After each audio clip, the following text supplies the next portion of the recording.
বন্ধুরা, আজকের গল্প টুনি ও বুদ্ধিমান কাক।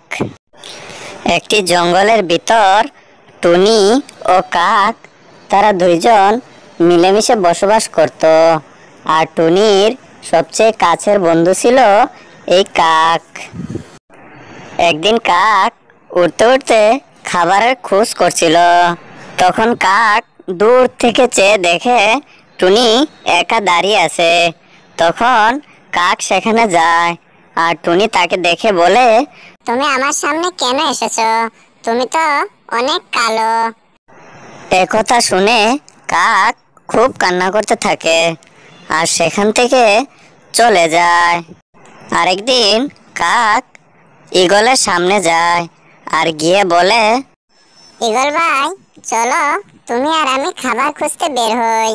তখন ঈগল তাকে কালো বলে না করে দেয়। তখন কাক টুনির কাছে আসে আর টুনি তার সাথে যাওয়ার জন্য রাজি হয়। এরপর টুনি আর কাক উড়তে থাকে আর সেখানে প্রচুর গরম ছিল, তাই তাদের পিপাসা জাগে।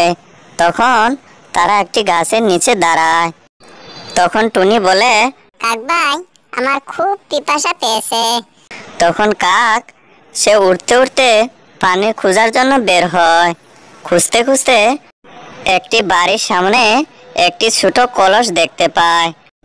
কলসের তলানিতে একটু পানি ছিল।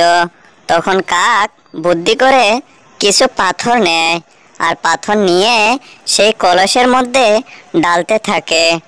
এভাবে অনেকবার সেই কলসের মধ্যে পাথর ঢালে। ঢালতে ঢালতে এক সময় কলসটির অর্ধেক ভরে যায় আর পানি নিচ থেকে উপরে চলে আসে। আর কাক বুদ্ধি খাটিয়ে পাথরগুলো সেখান থেকে নিয়ে কলসটিকে ভরেই ছাড়ে আর কলসটির পানি পরিপূর্ণ হতে থাকে। এক সময় পুরো কলস পানিতে ভরে যায় আর টুনি আর কাক মিলে তারা পানি পান করতে থাকে। আর টুনি মনে মনে বলছিল, যাক, কাক ভাইয়ের কারণে আমার প্রাণটা বেঁচে গেল, আর না হয় আমি এখানে পানি না পেয়ে মারাই যেতাম। তখন টুনি কাককে ধন্যবাদ দিচ্ছিল আর বলছিল, কাক ভাই, তোমাকে অসংখ্য ধন্যবাদ। তুমি না থাকলে আমি তৃষ্ণায় মারাই যেতাম। কাক বুদ্ধি করে টুনিকে বাঁচিয়ে দেয়।